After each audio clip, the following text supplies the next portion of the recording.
வணக்கம் ஃப்ரெண்ட்ஸ், எல்லாருமே ஆரோக்கியமாக இருக்கீங்கன்னு நம்புகிறேன். இன்றைக்கி நம்ம வீடியோவில் கண்டிப்பாக எல்லாரோட வீட்டு கிச்சன்லேயும் இருக்க வேண்டிய அவசியமான ஒரு விஷயத்தை பற்றி தாங்க பார்க்க போகிறோம். நம்ம தமிழர்களுக்கு பெருமைக்குரிய விஷயங்கள் நிறைய இருக்குது. அதில் இதுவும் ஒன்று. நம்ம வீட்டு கிச்சனில் இருக்கிற இன்க்ரீடியன்ட்ஸ்லேயே நம்ம உடம்பு தொந்தரவுகளுக்கான மருந்துகள் நிறைய இருக்குது. சளி, இருமல், காய்ச்சல், வலி போன்ற தொந்தரவுகளுக்கு நம்ம கிச்சனில் இருக்கிற இன்க்ரீடியன்ட்ஸை வச்சு நம்ம ஒரு பொடி திரித்து வச்சுக்க போகிறோம். இது எங்கள் வீட்டில் எப்போவுமே இருக்கும். உங்களில் நிறைய பேருக்கு இது எப்படி செய்யறதுன்னு தெரியறதுக்கான வாய்ப்புகளும் இருக்குது. ஆனால் எனக்கு இதை எப்படி செய்யறதுன்னு சொல்லி கொடுத்தது எங்கள் அத்தை தான். இப்போ ஏதாவது உடம்புக்கு முடியலைன்னா இவங்க டக்குன்னு கிச்சனில் போய் ஏதாவது ஒரு மருந்து செஞ்சு எடுத்துகிட்டு கொடுத்துருவாங்க.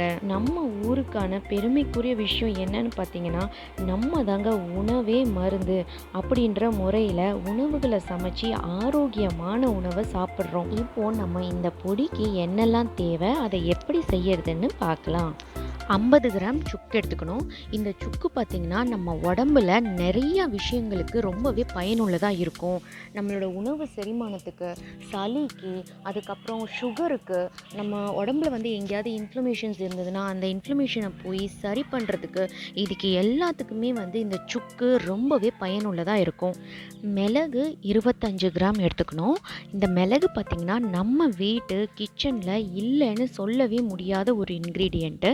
இதுக்கான பெனிஃபிட்ஸ்லாம் பார்த்திங்கன்னா நிறையாவே இருக்குது. இதில் விட்டமின் பி சத்து ரொம்ப அதிகமாக இருக்குது. நம்மளோட வயிறு சம்மந்தப்பட்ட எல்லா பிரச்சனைகளுக்குமே ரொம்பவே நல்லது. இது ஒரு நல்ல டீடாக்சிஃபிகேஷன் கூட. ஸோ இந்த மிளகு நம்ம எல்லாத்துலேயும் யூஸ் பண்ணுறது ரொம்பவே நல்லது. 25 கிராம் திப்பலி எடுத்துக்கணும். இந்த திப்பலி பார்த்திங்கன்னா எல்லா மளிகை கடைகள்லேயும் கிடைக்கும். இன்கேஸ் உங்களுக்கு மளிகை கடைகளில் கிடைக்கல அப்படின்னா 100% எல்லா நாட்டு மருந்து கடைகள்லையுமே கிடைக்கும். இந்த திப்பிலி ரெஸ்பிரேட்டரி சிஸ்டத்துக்கு ரொம்பவே நல்லது. ஆஸ்துமா, சளி, இருமல், காய்ச்சல், வலிகள் இது எல்லாத்துக்குமே ரொம்பவே நல்லது. இப்போது நம்ம எடுத்துருக்கிற 50 கிராம் சுக்கை ஒரு பேனில் ட்ரை ரோஸ்ட் பண்ணிக்கணும். அதுக்கப்புறம் திப்லியவும் ட்ரை ரோஸ்ட் பண்ணிக்கணும், மிளகையும் ட்ரை ரோஸ்ட் பண்ணிக்கணும். இது மூணுத்தையுமே தனித்தனியாக வறுத்து இந்த மாதிரி ஒரே இதில் கொட்டி வச்சு ஆற வைக்கணும். இது சூடு போனதுக்கு அப்புறமா மிக்சியில் போட்டு நல்லா பொடி செஞ்சு வச்சுக்கணும். இந்த பொடியை கண்ணாடி ஜாரில் ஸ்டோர் பண்ணி வைக்கிறதுனால ரொம்ப நாளைக்கு அதோட ஃப்ளேவர் இருக்கும். நம்மளுக்கு தேவைப்படுறப்போ இந்த பொடியை நம்ம தேனில் கலந்து சாப்பிட்டா ரொம்பவே டேஸ்ட்டாக இருக்கும். குழந்தைங்க கூட இதை ரொம்பவே விரும்பி சாப்பிடுவாங்க. தேனுக்கு கூட நிறைய மருத்துவ குணங்கள் இருக்குது. இதை பொடியில் கலந்து சாப்பிட்றப்போ இருமல், சளி குணமாகும். இந்த பொடியை நம்ம எப்போவுமே வீட்டில் வச்சுருக்கிறது ரொம்பவே நல்லது.